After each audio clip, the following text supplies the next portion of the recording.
Welcome back to Ozarks Fox AM. We're so happy to get to visit with Barbara Corcoran, which a lot of you know from Shark Tank, but she's also providing help for small businesses in her series of free webinars called Business Unusual Smart Advice for Small Businesses. Good morning, Barbara. Good morning to you, and thank you for promoting it. It's going to be so helpful to small business.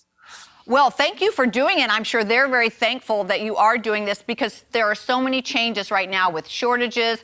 The COVID situation has changed things up. And so how are you helping them? Well, answering the questions that small business really needs to have the answers to. They're uncertain because the change has been so radical. So our topic this coming Wednesday is going to be, how do you capture the customer and keep them coming back? I mean, it sounds like a simple topic. I mean, pardon me, it's for next Wednesday. Yes, right. October 13th, I think is the date. Yeah. But how do you keep that customer coming back? So I get so many questions by so many entrepreneurs. I just make a list of the ones that I ask most frequently, and that becomes the basis of our ATT business webinar series every time. It's very easy to do, and the people are so appreciative of it. So, Barbara, I'm curious too, we're in the fourth quarter. The holiday season is here. A lot of businesses either make it or break it during the holidays. Is there special advice you give for the fourth quarter or for holidays that maybe is special for this certain time of year?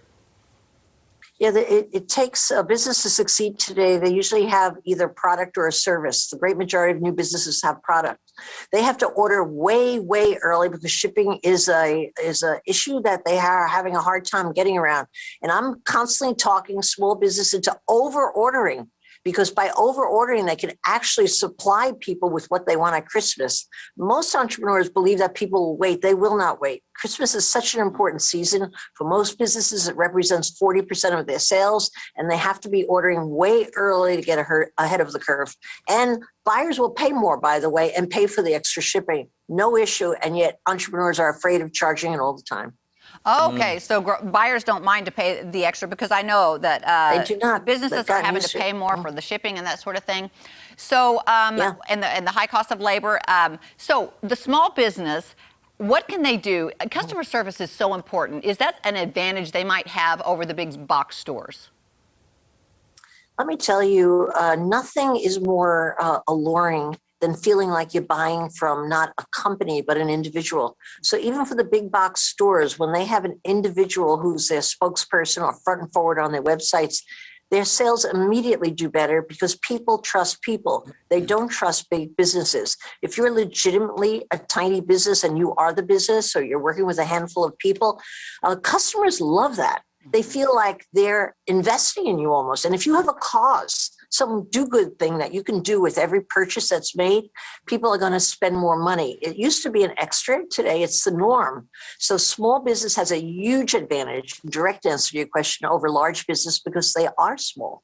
Have you seen, though, I feel like I've seen, in our community alone, I'm sure through other communities throughout the country, there's been a shift to support local small businesses. I feel like there's been a shift to help the everyday man. Have you seen that yourself? Absolutely. And think about what the benefit of that is. You feel great about yourself.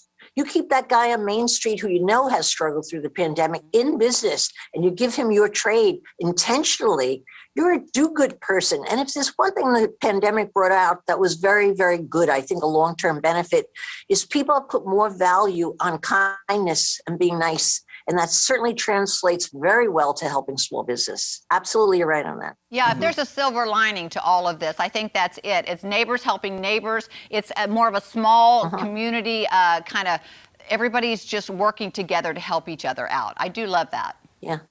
And you know what? There are large businesses. For example, AT&T is my sponsor. AT&T stepped up to the gate and asked me, how can we help small businesses? So AT&T Business shares my passion for the entrepreneur. They didn't have to do these seminars. They're doing it, these webinars, pardon me. They're doing it because of their goodness of wanting to help people. And funny enough, what do you think happens when you just help people without thinking, what's in it for me? You get more business. And that's exactly what's happening. So the large businesses that are smart and act like small businesses are doing very well. Barbara, I'm quick before we wrap up. Do you get a lot of questions from small businesses? Because, we hear it all the time here. We can't find the workers. We don't have labor. We can't be open 7 days a week because of. Do you have any advice for, wearing multiple hats within a business? Yes, of course. You know what you have to do? You have to offer the workers more. People are reluctant to give the workers more power. They want them back at work. They don't want to go back at work. They're choosing now. They're more privileged now. So if you have to bring workers in and you're short on workers, I'm not saying that it's not a challenge, but you just have to think of what you could do for them. There are businesses helping to pay for college at night for their workers. If they take a course, terrific. That's a benefit. Offering to up their pay 10%, that's a big benefit. Offering to be flexible on hours so moms can care for their children and go to a soccer game, that's a benefit. You just have to recreate the way you do business. There's no excuse not to have a team of powerful people if you're bent and determined to pay the price to do it. Absolutely, and make the effort. I love that. It really does create a different atmosphere, honestly. You don't have the employer up here.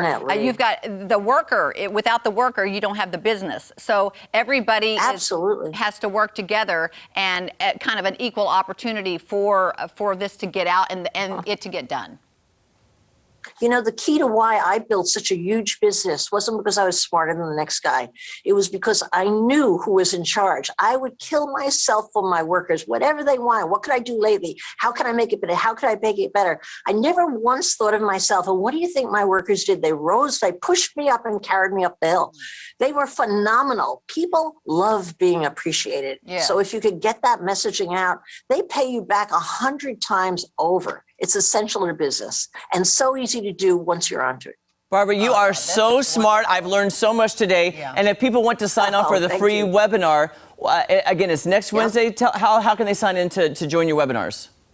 It's very, very easy. 888barbara.com. And also all the webinars that we've done already are on demand. Very easy. And you should not miss it. We don't waste a word on those webinars at all. They're very valuable. Thank you to AT&T and thank you to you, Barbara, for doing this for small businesses. Thank you. Sure. Thank you. It is our joy and pleasure to welcome you to the Ozarks. Thank you so much. Thank you so much. Have a great day. Thank you. All right.